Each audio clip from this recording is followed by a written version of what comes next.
Good morning. The Secretary General will say a few words and then he'll take just a few questions. Good morning. Today and tomorrow we will make decisions to strengthen our defense and deterrence. And I expect the defense ministers to agree to enhance our forward presence in the eastern part of our alliance. This will send a clear signal. NATO will respond as one to any aggression against any ally. We have already significantly enhanced our presence and readiness of our forces. Allies have committed the assets we need for air policing, maritime patrols and exercises. The first 6 small headquarters or NATO force integration units have been activated, and we are setting up 2 more in the near future. At the end of last year, we agreed assurance measures for Turkey with AWACS surveillance planes, air policing, and increased naval presence in the Mediterranean and in the Black Sea. And we decided to continue the deployment of our Patriot batteries to augment the air defenses of Turkey. We are also doing more to deal with the hybrid challenges. I'm pleased to announce that later today, NATO and the European Union will sign a technical agreement to enhance our cyber cooperation. Our emergency response teams will have a structured framework for exchanging information and sharing best practices. This is a concrete example of NATO and the European Union working together to counter hybrid threats. This afternoon, NATO defense ministers will have an exchange of views on how we take decisions in the face of hybrid threats from any direction. This will help ensure that we have the necessary tools and procedures in place. And it is part of NATO's continued adaptation.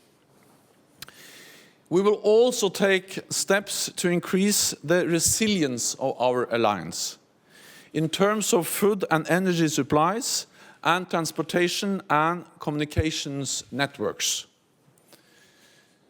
This evening we will meet with the European Union as well as our partners Australia, Finland, Georgia, Jordan and Sweden. We will discuss how we can address together the challenges in our neighborhood, to the south and to the east. During the course of this ministerial, we will also discuss how NATO can support allies in responding to the refugee and migrant crisis we see in Europe and close to Europe in the Middle East, Syria and Turkey. We will do so based on an initiative by Turkey. Finally, the US has requested the use of NATO AWACS surveillance planes. This can be done by backfilling national AWACS capabilities, thereby enabling the coalition fighting ISIL to conduct more strikes against ISIL. I expect that ministers will endorse a positive response to this request. Our military planners will then look into the details. We will conclude tomorrow by a meeting of the NATO-Georgia Commission. The review of Georgia's progress in delivering defense reforms and the latest security developments will be on our agenda. Now I'm happy to take your questions. We'll go to Reuters here. Good morning, Secretary General. Today you're discussing the forward presence, but why should such a forward presence deter Russia when it has such powerful air defensive bubbles in Kaliningrad and in the Black Sea? And would you consider a permanent force in the Black Sea? Thank you. The increased readiness and the increased forward presence of our forces is a response and something which underlines that NATO is ready to defend all allies against any threat, regardless from where it comes from. And our deterrence is based on this combination of forward presence combined with a strong ability to reinforce if needed. And what we are doing now is that we are both increasing our forward presence and at the same time increasing our ability to reinforce. And this is a multinational force, and having a multinational forward presence is also a very strong signal of the unity in the alliance, that an attack or any kind of aggression against one ally will be met by a strong response from all allies together in the alliance. So the forward presence of multinational forces is also a strong signal of the unity and the collective defense of the alliance. Wall Street Journal. NATO has defined modern deterrence as a small forward presence. Why is that important? Is it because a small force is affordable, or are you trying to be less provocative to Russia? It is because we believe that this is the best way of providing deterrence in a changed and new security environment. And we believe very much that we need to be flexible, we need to be able to reinforce if needed, and we need this combination of forward presence and the ability to reinforce quickly if needed. And that's exactly why we are adapting and changing our defense posture. So we do that because we think modern deterrence is this combination of forward presence, ability to reinforce, and we are living in another time than we did during the Cold War, when we have hundreds of thousands of troops massed along the borders, facing each other. We are adapting to other and changed security environment, and therefore we think this is the best way to adapt to a modern security environment. German television, Bettina Scharkus. Regarding the Turkish pledge, what should NATO do concerning the refugee crisis in the Mediterranean Sea? We will discuss that during our meeting today and tomorrow. And I think it's too early to conclude, because I think it is important that we have that discussion among defense ministers.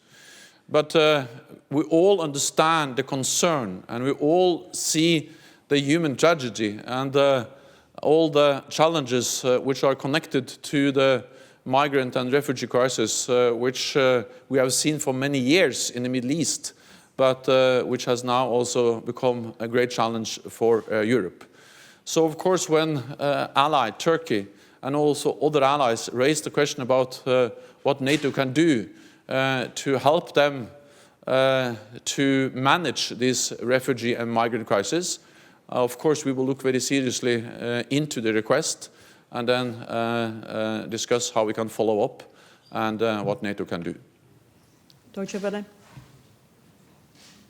Kai Küstner, RD German Radio. Just a quick follow-up. Have you been in touch with other NATO allies concerning the German-Turkish request already?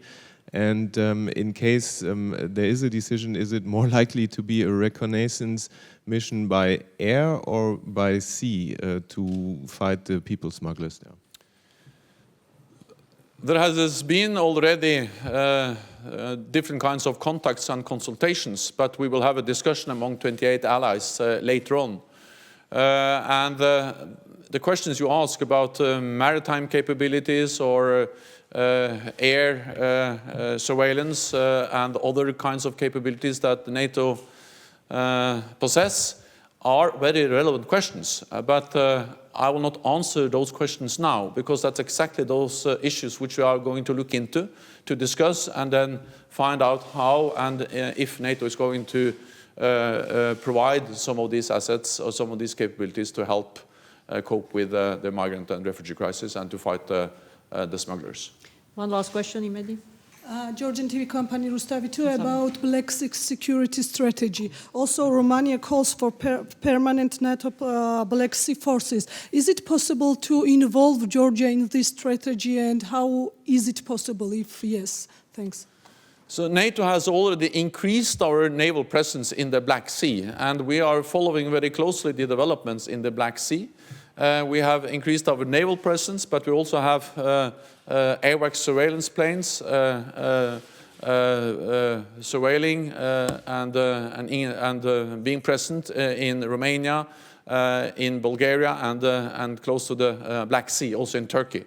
So we are constantly assessing the developments in the Black Sea, including the implications for NATO, and then we are adapting, and that's exactly what we are doing when we are increasing our forward presence and also increasing our ability to reinforce and our efforts when it comes to surveillance and intelligence and reconnaissance in that region. We also work closely with Georgia, a close partner, and the cooperation with Georgia, especially when it comes to the implementation of this substantial package, is part of a very close partnership between Georgia and NATO. And of course also that's relevant for the challenges we see in the Black Sea. Thank you very much. We'll see you later. Thank you.